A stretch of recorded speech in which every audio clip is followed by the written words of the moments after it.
John Higgins is an Elton John archivist, historian, editor of ELTONJOHN.com, but more accurately, he is a legacy consultant for Elton John. And John, I sure appreciate you stopping by the Arena Guy podcast today. Oh, my pleasure, the Arena Guy. Yeah, thanks for asking me.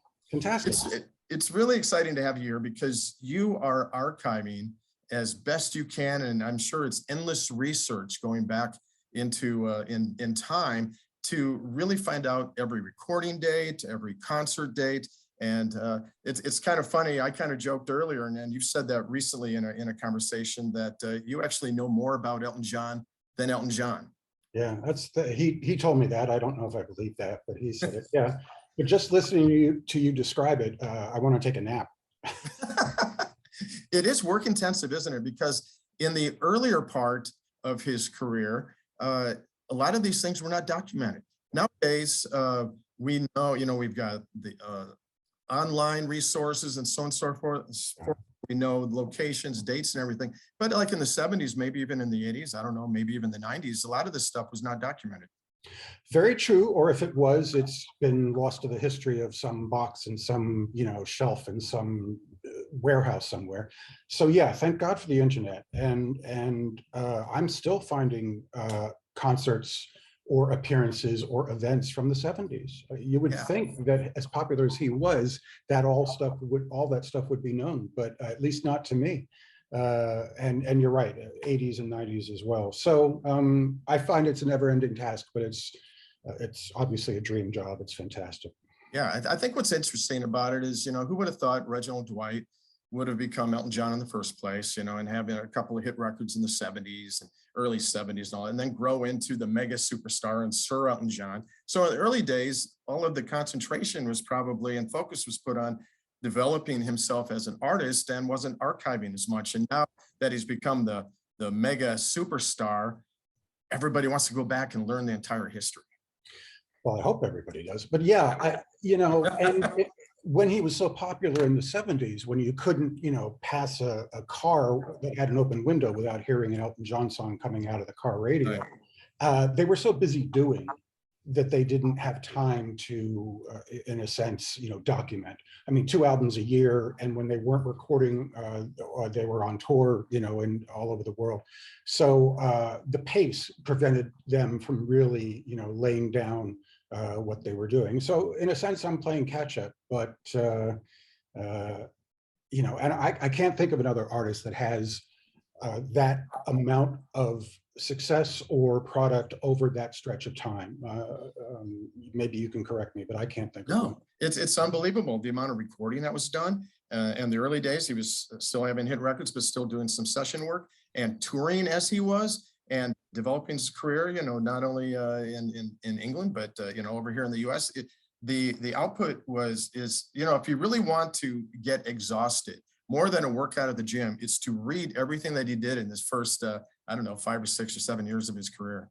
So true, so true. And, hopefully doing that will inspire someone to actually go and see him live before it's too late.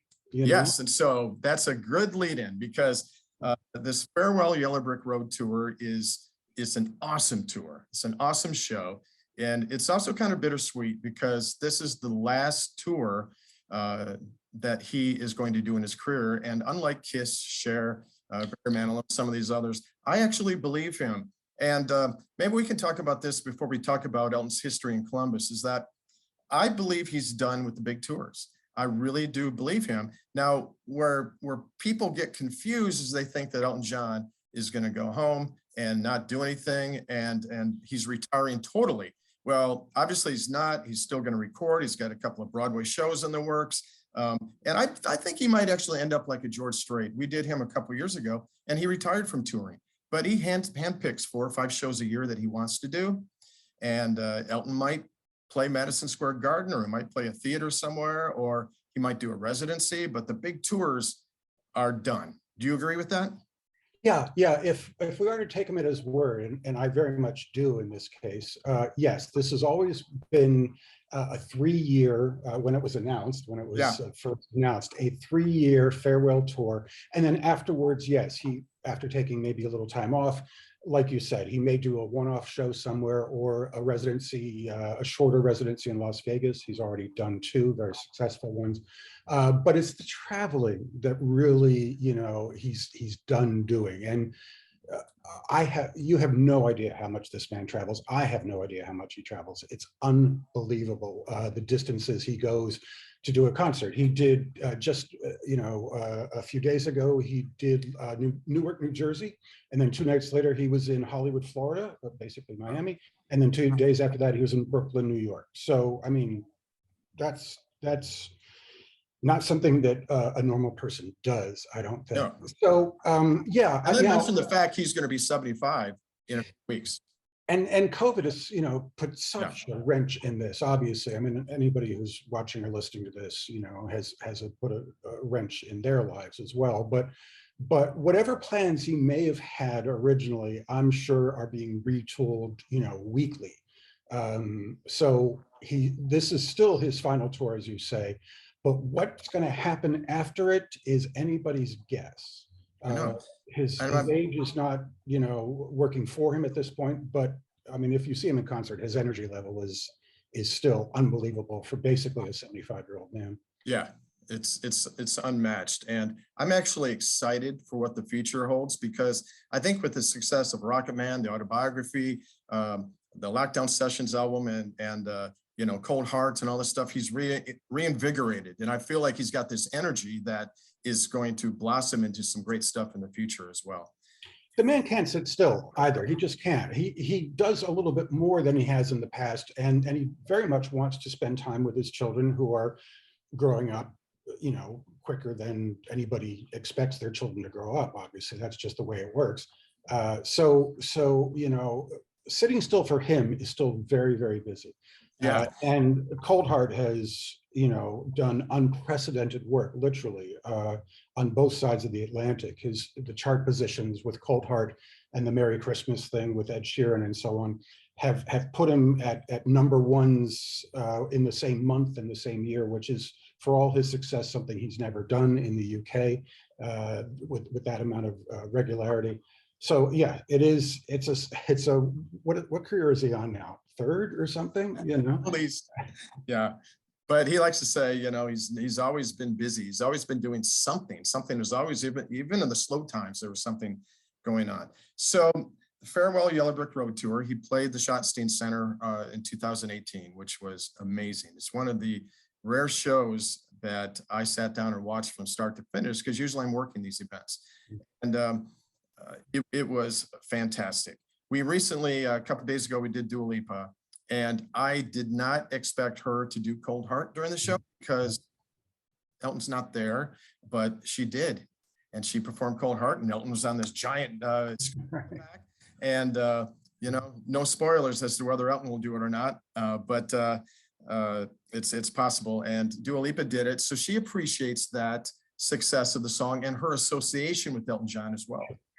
But tell me, how was it received? Was it well received? The crowd went bananas. Oh, so good to hear that. Yeah. And I think it's another example, maybe almost 30 years later, of what the Lion King did in the 90s, is that it gave him exposure to a much younger audience. It was a very young crowd, and the crowd went bananas when that song. Yeah. So That's really it was, yeah. So with Elton John coming back on April 12th at the Schottenstein Center for the second time, one of the few shows or cities on the tour where he's going back on the same tour. We're excited about that, and thought it would be fun to run down the history of Elton John in the Columbus, since it's very likely that this will be the last time he is in our great city. So maybe you can help run down. The first time he played Columbus was in 1971. Yeah, April 17th, 1971. So even that early in his career, because he didn't enter the United States to play a concert until August 1970. So this is less than a year after that. It's it could be called almost a half a year after that.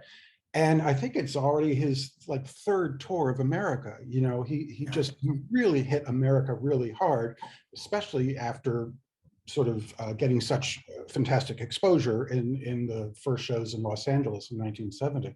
But yeah, Veterans Memorial, and then he came right back, you know, basically a year later in May 72 at the St. John Arena at Ohio State. So obviously with his popularity growing, each venue sort of, he bumps up in venue size and so on.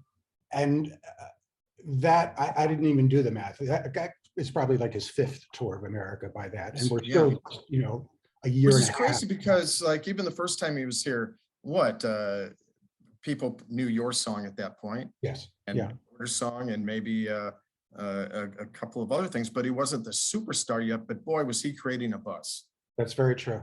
It was a different, I'm about to say it's a different time, but it was also a different radio time. You know, he started out more as an FM artist. Yes. And then with things like Rocket Man and Crocodile Rock around 73, and certainly with Yellow Brick Road in 73, 74, he became more of an AM artist. At least that's, you know, I don't know if that computes to anybody currently, you know, involved in listening to music, but that's the way it was then. FM was the longer songs, not the hits, the needle drops deep into the vinyl, and then AM was the singles, the hit singles.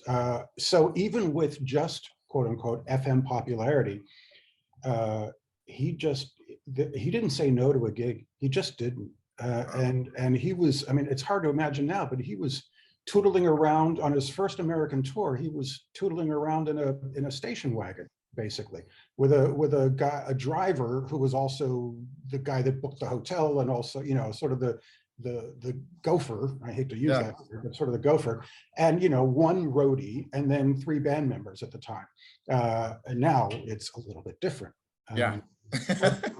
But yeah, you know, and then I think by the time he did Ohio State in 72, and then especially in 73 with the October 6th show at the same venue, he had moved up to buses, or a bus anyway. So everybody piled into a bus. And then in 73, 74, even though he didn't play Columbus in 74, around that time he graduated to hiring a 747. Called Starship, which Led Zeppelin sort of put together out for a touring, and they weren't using it, and so Elton did. So again, we're talking a 3 or 4 year sort of span of time, and there are so many indicators as to the increase in popularity and lifestyle that he led. Yeah, it's interesting you talk about the FM airplay versus the top 40, because there are a lot of Elton John classics that were number singles, but basically became FM hits, like Feeling for the Pain or Mad Across the Water or Amarina or whatever. Those songs became as popular in concert as the hit songs, and so a lot that kind of remains true today. Right. Yeah, a lot of the songs are still in the set list. Not to spoil anything, but yeah. No, and they have been for all time. That, pretty much consistently. Yeah. In there, and the crowd goes as bananas for those. As I'm using the word bananas a lot today, but they welcome those songs as much as the hits, a lot of them. So then Elton John took about a 20-year break before he returned to Columbus. Mm-hmm. He did, busy man as well. But so what are we into now? 1994, August, again, back at Ohio State, but now at the stadium. With some other act, another piano player. I'm trying to. What might his name be? Another man with 2 first names, ELTON JOHN, and then Billy Joel. That's Billy Joel. Yes, the Face-to-Face tour played the Shoe, the Ohio Stadium, and I still hear people talking about that show. That's an incredible tour. Yeah, you know. Before it happened, the concern was that that's 1 piano player too many, in a sense. Kind of, you know, how would the balance be? Not to take anything away from either act's repertoire or performance level, but just, you know, that's putting a lot of pianos on stage and a lot of band members on stage. Even they did their own separate sets, but then at the end they did a few songs all together with everybody's band. And oh my God, it worked. It worked fantastically. You know, you couldn't take a breath between, you know, it was hit after hit from both artists, and with a few of those sort of deep cuts mixed in, and you just couldn't. There was no time to go to the bathroom, as the way I think of it. you know? Yeah, It's even it's when very it's, true. yeah. And what I loved about the first part of that tour was they both came out on stage together, and they performed together. They did each other's, they performed together. And then whoever opened that night, and it did vary, say Billy opened halfway through the set, he would do an Elton John song, and Elton would do a Billy song. And then they came out together at the end with both bands, which was like amazing too. And that was just a great tour. So that was at Ohio Stadium in my phone isn't agreeing with me here, but that was 1994. Yeah. And then we moved 1995 Yeah. back to Columbus at Polaris Amphitheater. You didn't have to wait another 20 years. So No. He refound Columbus on the map and stuck with it. And yeah, the 95 show on August 26th, so again, almost exactly a year after, was the Made in England tour, supporting the album Made in England, which had hits like Believe and Blessed on it, and the title track a little bit. I've seen the man over 100 times in concert. Wow. And in my sort of general overview, that's one of the best tours he's ever done. One of the best bands, tremendous energy, and a very nice, varied set list. And Made in England is a particularly great album of that time. People tend to forget that he actually released albums consistently throughout, the 80s, 90s, 2000s, and onwards. So for the 90s, that's one of the high watermarks. And he had drummer Charlie Morgan on that band, who possibly people wouldn't know by name, but they've heard him, on recordings by a variety of other artists. And then in addition to his normal guitarist, his erstwhile guitarist, Davy Johnstone, who is, at almost 3,000 shows or something with Elton. He picked up a second guitarist because Made in England was such a guitar heavy album. And a guy named John Jorgensen, who is a stone cold genius on a variety of instruments. Right. And so there was a different sort of energy and vibe amongst the band from previous tours. So obviously I'm gushing. It's a favorite tour of mine. Anybody that saw it, I hope, came away just invigorated by it.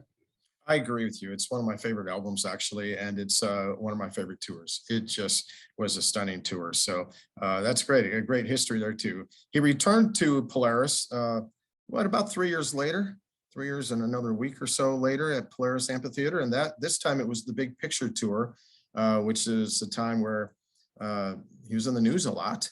I don't remember the exact date of the Princess Diana situation, but Something About the Way You Look Tonight was on that album, and Goodbye England's Rose was not on the album, but was on the single, and that was a lot of airplay on that. And that tour, I thought also was very good. It was. So yes, 97 was a brutal year for many people, but Elton especially. He lost two of his very closest friends within the span of a few weeks. The first one was Gianni Versace, and he went to Johnny's memorial with Princess Diana.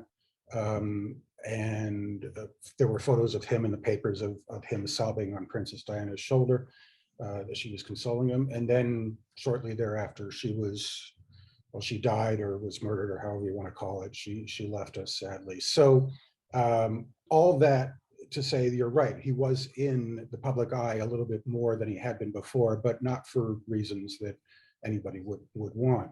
But off the back of that, yes, he recorded an album called The Big Picture, which had a very strong single, something About the Way You Look Tonight, kind of a mouthful. And the Big Picture Tour, he doesn't put on a bad show. I can't think of a tour that I would have wanted to have missed. But as he proceeds, as he goes along, he finds a way to not do the same tour twice. And not to say that he totally overhauls the band or anything. There sometimes are minor tweaks, but he improves upon previous tours, basically. Yes. I feel. And Big Picture may end up sort of being one of the more forgotten albums by him in the overall, and it's allegedly his least favorite album of his career. But it is still a very strong tour, yes. And It was sellout after sellout after sellout. I would assume that every concert he's done in Columbus since at least 73, maybe even 72, has been a sellout. I haven't looked that up, but that would be my best guess. Well, near capacity for sure. And I'm one, you know, in the Elton John world, a lot of people talk about the big picture as maybe not being their favorite, but except for a couple of songs. Of course, a bad Elton song is better than most good ones. Yeah. But I actually like that album a lot. That was a fun tour. And Neil Diamond opened the Schottenstein Center, and not long after, the next year, Elton John was one of the first acts to ever play that venue. Oh, great. Oh, I didn't know that. That's cool. Yeah, he's opened up or nearly opened up quite a few, because they keep building things, don't they? Yes. And renaming. So that is a bugaboo of mine. Trying to keep track of Elton's career and keep track of every venue name change is a challenge. But where are we at now? We're in 2001. 2001. That was Coast tour. Yeah. Songs from the West Coast tour, and you know, it was a critically acclaimed album, and that was a great tour, and that was pretty exciting. And then 2 years later, or a year and a half, whatever the math is, Nationwide Arena, which was also just celebrated its 20th anniversary last year, had Elton and Billy once again with the Face-to-Face tour. Yeah, now I hate to do this, but let me step back just a bit to the 2001 thing again, because when I lean over, I'm looking at my database. I'm cheating. Yeah. But for the 2001 show at the Schottenstein Center, 30 songs, 30. Wow. That's a lot of songs. I don't know the math, but I'm going to guess over 2.5 hours.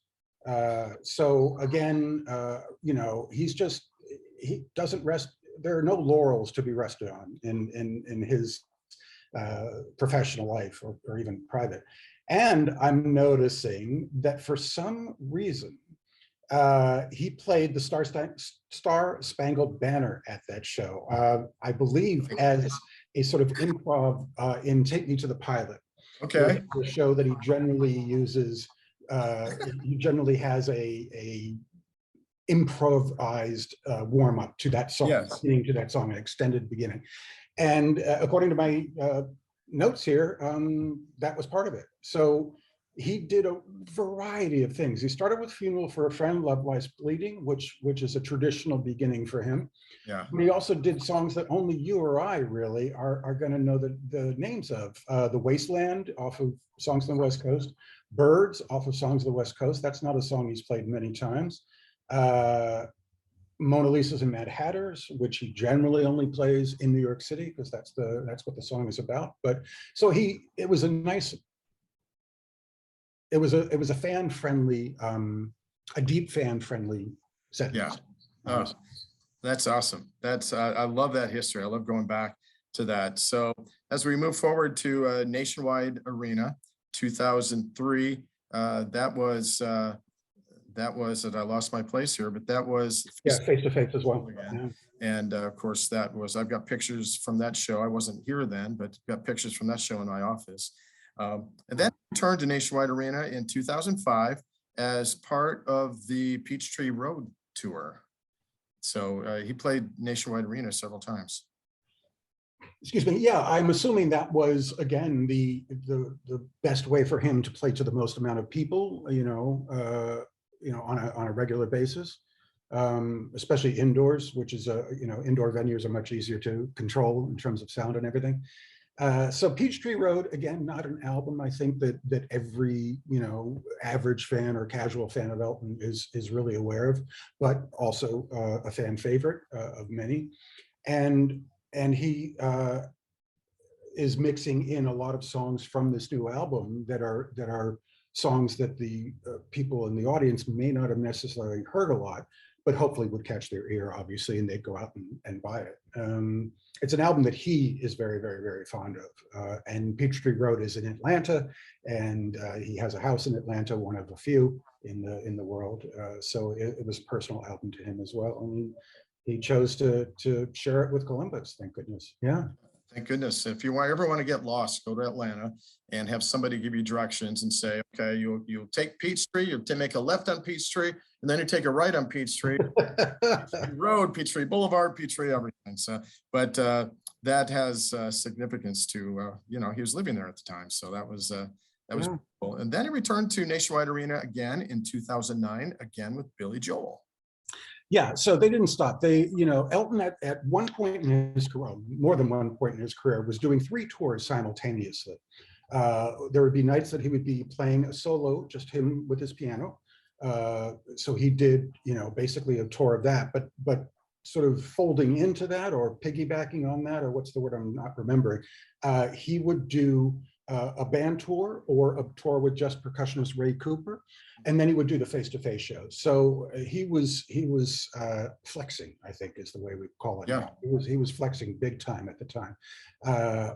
So it wasn't like he did a face-to-face tour from the first year that we mentioned it all the way through, obviously. He would put it down and pick it back up again. And every one of those sold out, every one of those. I saw every show of those in my area and over the years. And again, I just came away, I just remember smiling so much, which is not uncommon for me in an Elton show, but just even more so. My cheeks actually hurt. It was a great opportunity to see an interplay also between 2 stellar musicians, you know, some of the best musicians of our time, Yes. certainly of my generation. Performing together, joking together. There was a lot of humor between them on stage and off. It was a refreshing tour. It just was, because Elton at that point started to play Madman Across the Water a little bit differently than he had in the past. He would do sort of improvisations. He turned it into sort of almost a jazz piece at times, which was, you know, eyebrows went up. And then again, you have a breather and you think, okay, I can relax now. And then Billy Joel's out there with the Uptown Girl and the My Life and the, you know, everything. Not a tour he's doing anymore, unfortunately. But you know, so what are we saying? He did that tour in Columbus 3 times, 4 times? 3 times. One time at the Ohio Stadium and twice at Nationwide Arena. And I just love that tour. You know, I loved hearing Billy Joel singing Yellow Brick Road, or doing Honesty, or You May Be Right. Then they, you know, do duets on their own songs together. At, you know, they have one time where maybe this was the press doing it, but they were rivals at one point, and maybe critics were saying, you know, they both play the piano, they must be rivals. But for have them coming together, that show was, I mean, so incredible, and people loved it. I can speak to that a little bit. Actually, I saw again that tour, or one of the face-to-face tours. It's all a blur for me. At Foxborough Stadium in Massachusetts. Go Patriots! And I had the good fortune to be backstage at the beginning of it. And this was a show that Billy led. He began. His set was the first set. So his neck of the woods. Yeah, exactly. So New York guy, but still. Yeah, New England, Northeast. But I was talking with Elton, you know, or trying to talk to Elton at the time, not trying to put 2 words together, much as I'm trying to do now. And, you know, all I want to do is talk to Elton. And when Billy Joel started playing, Elton said, oh, you know, you really should, please, you know, you got to make sure you go out and hear this. This is so great. So he was more excited in some ways about the Billy Joel part of the show than he was of his own. And that just shows sort of the connection between the 2 of them, and how big a fan Elton is of other people's music. Which is books could be written about. Oh, and they have, yeah, so much more could be written about that. So it took another 9 years, but he returned to Columbus this time. He's back at the Schottenstein Center with the Farewell Yellow Brick Road tour. I don't know about you. I don't want to put words in your mouth, but I think you agree with me. I sat and watched that entire show from the first note to the last, and it was an emotional experience. It really was. I almost hesitate saying that because I'm not one of those crazed fans, but I appreciated the music, the artistry. It was as if he was playing the set for the first time. It wasn't like he was going through the motions. It was an incredible show. The crowd was amazing. And it was like, oh my gosh. And then I'm thinking, this could be one of the last times I ever see him perform live. Yeah. You said bittersweet before, and it's so true. it's hard to think. He's been on the road for, since I was 10 years old, basically 11 years old. And it's hard to think of, and consistently, it's hard to think of, a world without Elton John being on tour, at least for me. And I am a crazy fan. Well, I am too. I just don't like. But yeah, it's a powerful show, emotional and visually and musically as well, because there's a screen the size of Texas behind it, and then a frame to that screen which has a bunch of interesting sort of pieces of relief in it carved into the frame of the screen, which if one is able to look closely show different parts of his life. Just there's a relief of him and John Lennon in there and so on. But the takeaway, in the moment, all you're doing is singing along. You're not in the moment, you're not thinking, oh, this is the last time I'm gonna this or that. It's afterwards that kind of starts to sink in a little bit, at least for me. But he just delivers and delivers. And again, for his age, I hate to keep harping on that, but he does bring a freshness to every song that he puts out. How many times has he played these things, Benny and the Jets or Your Song? I'm not giving anything away. Those songs might be in the show, in April, but and yet you would never know. You would never know that it was, a couple thousand, possibly 3,000 times he's played some of those songs worldwide. So it's in the moment. You're not out of the moment. It's, like when you're watching a movie, sometimes there's a little thing and all of a sudden you start thinking about the dishes that you haven't done or something. It takes you with an Elton concert, that's just not an option. He's as engaging as ever, as captivating as ever, as musically talented as ever. And with this tour, clearly more appreciative of the audience than ever. And he always has been. He's one of those artists that always would turn around behind the stage and thank the audience who were there, which not every artist does. And with the screen, that's not an option. but there have been tears on this tour from him, and when the audience just won't stop applauding towards the end of the show, he gets emotional. So that's going to be part of the deal. Yeah, it is. And so that show was incredibly well received. Fans thought that perhaps it was the last time they could see him in Columbus. And imagine the excitement when a return to Columbus, which was in discussion the night in 2018, because everything went so smoothly and it was so great. And so it was booked for April of 2020. And then guess what happened? COVID. And it was postponed. And being a PR guy, there's a big difference between postponement and cancellation. So it was not canceled, it was postponed. And so he postponed the rest of the US dates, kept his, you correct me if I'm wrong, but he kept his European dates and then tacked on the American dates at the end of that. So he didn't have to cancel all those other dates. And so 717 days after the scheduled 2020 Farewell Yellow Brick Road return concert, he is returning to the Schottenstein Center coming up April 12th. This time, it is the last show of the Farewell Yellow Brick Road tour in Columbus. And I'm telling you, the buzz around here is unmatched. It is incredible, and can't wait for that concert on the 12th of April. It'll be the 12th time he's played Columbus, the 3rd time in this venue.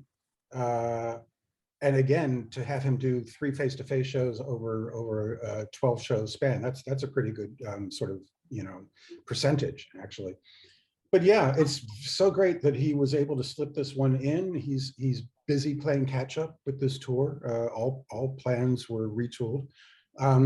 Listen, if you want to start the rumor that it's because of the arena guy that he did this, I'm willing to support that. Why not? But yeah, I feel it's also one of his better tours, and it's a great way to tie up this again part of his career, whatever you want to call it. Again, he's probably not going to stop performing all, forever and always. But in terms of a farewell tour, they put this together over a period of 2 years in planning went into this thing, and it shows. Oh my gosh. It is amazing. The energy from the stage, from Elton and all the band members, they are all phenomenal. Why Davey, and I'll throw Davey in this because the original band included Dee Murray and Nigel Olsen, but Davey was there so early on. Why Davey, Dee, and Nigel are not in the Rock and Roll Hall of Fame? Yeah, sure.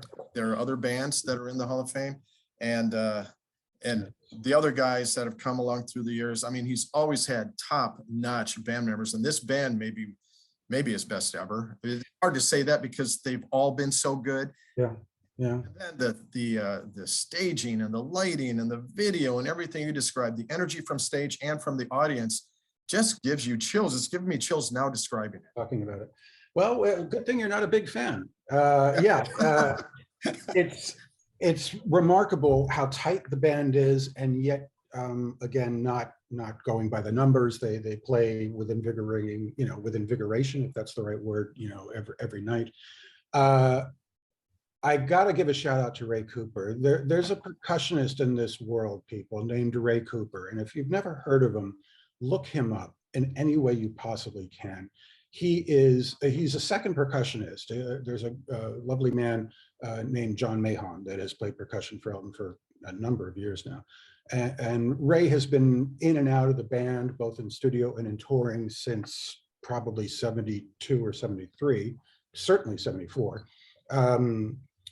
But he is a master showman and percussionist, to the extent that a Ray Cooper tambourine on record when you hear it. He played the congas on Horse with No Name by America. And because I'm familiar with Ray's work, I wasn't surprised when I learned that. It's what I could just picture Ray. So he is a wonderful addition to any band he's been in, and it's so great to have him on this tour. And I think anybody who goes into a show not being familiar with Ray Cooper is going to walk out going, who the heck was that? You'll be an instant fan because he's so theatrical. He also played with really every British superstar and more than you can think of, Eric Clapton, George Harrison, whatever. And when I saw the $1 Million Piano Show in Vegas, was wandering around Caesar's Palace afterwards, grabbing something to eat, and I ran into Ray Cooper. Oh, fantastic. Yeah. And he was with a group of people, and I waved at him. He said, hang on one second. And he was with a group of people. They had just eaten at a sushi restaurant, and he went down. There's no way he was going to come back and talk to me. Sure. But he took care of them, making sure they got a ride, and he came back up. The most awesome conversation. And guess who was in the crowd that I didn't recognize? Olivia Harrison. Oh, wow. And a couple members of Tom Petty and the Heartbreakers. Tom Petty had passed away shortly before that. And we're all having dinner. Huh. Yeah, he told me that afterwards. So that's who I was with. And we had the most awesome conversation. Ray knows everyone. He's also he's been a film producer with George Harrison and Terry Gilliam from Monty Python. He's actually been in a couple of Terry Gilliam's films. But yeah, I think as a human being, as a person, they don't make him like Ray Cooper anymore. They just don't. He is a very British gentleman in every positive sense of the word. He's very soft-spoken, very kind, very generous with his time, very intelligent and thoughtful. And on stage, just and the opposite, actually. You cannot miss his performance. He is very, very theatrical in the absolute and just incredible. We could go on and on and on because I've got other race stories. The first time I saw Elton John was at the Chicago Auditorium, and it was Elton and Ray, and on some of the best shows he's ever done. The first one, and Ray came out afterwards, and there were a group of people by the stage door, and I was kind of in the back, and I put my program over the top, and he signed it. It was, back in the USSA. That was the beginning of, all right. Yeah. And I was in the front row. I could tell you the story when you're on I've got another Elton John podcast with another Elton John historian, Jim McKay. But he returned it, he signed it and returned it, and some other guy grabbed it from him. And I just said, oh no, that's mine. And Ray grabbed it from the guy and said, here you go, mate, and gave it back to me. Oh, that's great to hear. Yeah, that was pretty awesome. Yeah, it's nice to have those personal connections, even fleeting ones. They make such an impact on us as fans. Yeah.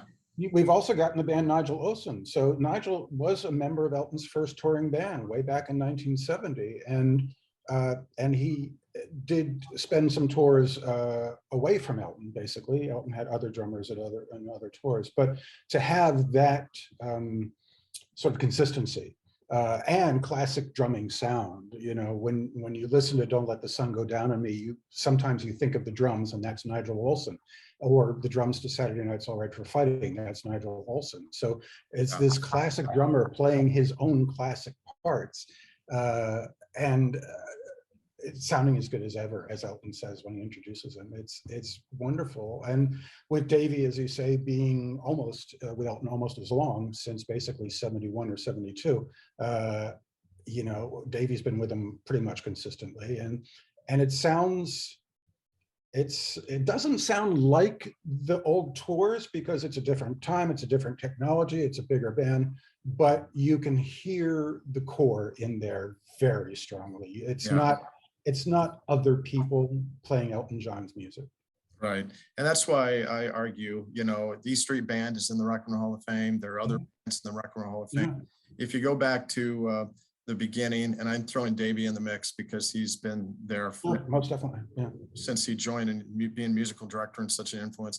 I really believe that Dee, Nigel, and Davey belong, as well as Bernie. I mean, Bernie should have been, Bernie Taupin should have been inducted the exact same time as both of them needed the other one. They're both immensely talented individually, but together it's magic you could never plan. It just, you know, is like amazing. So well, anybody that wants to start a campaign to get the Elton John band into the Rock and Roll Hall of Fame, you know, more power to you. That'd be fantastic. I personally don't know anything about the process or how that's done, but I am in complete agreement with you. And it's not just because I'm an Elton John fan. There are some acts that the big John Denver fans may, you know, fight me on this, but I'd be hard pressed to name, you know, most members of John Denver's, you know, band at the height of his popularity. Right. You know, two of them broke off and became the Starlight Vocal Band. So that's right. But you know, there are some acts that are them and the band is, you know, behind kind of thing, out of focus. Not the case with Elton's early success by any stretch, and it is frustrating I mean, the E Street Band obviously is hard to top, but there's room. I feel there's room for Davey, Dean, Nigel, and if you want to throw Ray in there too, because he joined up pretty early. You know, I wouldn't say no to that. No, me neither. And I was fortunate enough to interview Nigel in 1980 as a college kid, and it was shortly after the Central Park show. Oh, wow. One of the things he said, he talked about a lot of things that you and I could talk about another time, but one of the things he said is, can you imagine as a musician playing these iconic, some of these greatest songs of all time, night after night? I mean, he considers it an honor, even if he plays Banging the Jets, you know, every single night, or your song probably has been in every single regular concert since it came out, probably over it's he considers it an honor. And I'll tell you what, as a fan, it's an honor to hear all that time and time again. Yeah, I can't add anything to that.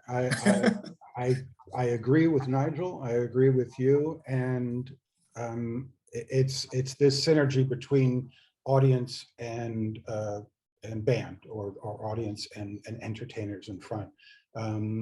They're honored to play it, Nigel and everybody on stage. I mean, some of the players that are in the current band basically grew up listening to Elton's music just as quote unquote normal people before they became professional musicians, and certainly before they became Elton John band members. So they're excited as hell to be a part of this process. And then the audience is receiving it, and you know, we with so much love and respect and admiration. And so it just continually, and Elton feeds off of that. It's unbelievable how much he gets out of the audience. Oh my gosh, and the crowd reaction is unlike anything I've ever heard. Seriously, I think a lot of it is they know it may be the last time, but a lot of it is the great music and the great live performance. John Mahon is from Ohio, so this concert will be kind of a coming home for in sort of too. So, John, we could talk forever. All right, let's. Yeah, we could. Name And, the time. well, I just want to give another plug. Jim McKay, who started the first internet fan site called the 22nd Row. It's a longtime friend of mine. We're both giant Elton fans. We have our own Elton John podcast, which we've done a couple of times, and we're still trying to up the frequencies so we get on a roll, and we're having a great time, getting a great response to that. And you will join us on that, and we'll talk in more detail about a lot of these things. But just talking today about the history of Elton John in Columbus, going back from 1971 to 2022. I mean, that's amazing, and it's been awesome. I appreciate you being on. Oh, my pleasure, the Arena Guy. Most certainly. Yeah, it's been fun. I have to admit, I've never seen Elton in Ohio, but I'm so excited for both him and the band to return to a place that loves him so much. And I'm excited for the people that get to go see the show. It is not just a bring your handkerchief, you know, cry farewell tour. You come out with more energy than you went in with, generally. But as I said before, it's a wonderful way to honor this man's career or careers and his legacy, and just the joy that he's brought to all of us for so many years. And it's amazing that well, he'll be 75 at the time, and I don't want to dwell on that either because he's got the energy of a 20-year-old. But for a lot of the concert, people are on their feet and loving every song, whether it be he does a few deep tracks, so that's kind of cool, and then the hits that everybody knows and loves. It's a magical evening. John, thank you very much, and we'll talk again soon. Yeah, I'm looking forward to that as well. All right, thank you so much. Yeah. John Higgins, legacy consultant for Elton John, the editor of ELTONJOHN.com. Boy, one of the best research historians and archivists of anything Elton John, in concert, recordings, live performances, whatever. It's really fantastic. Thanks again, John. My pleasure. Thank you.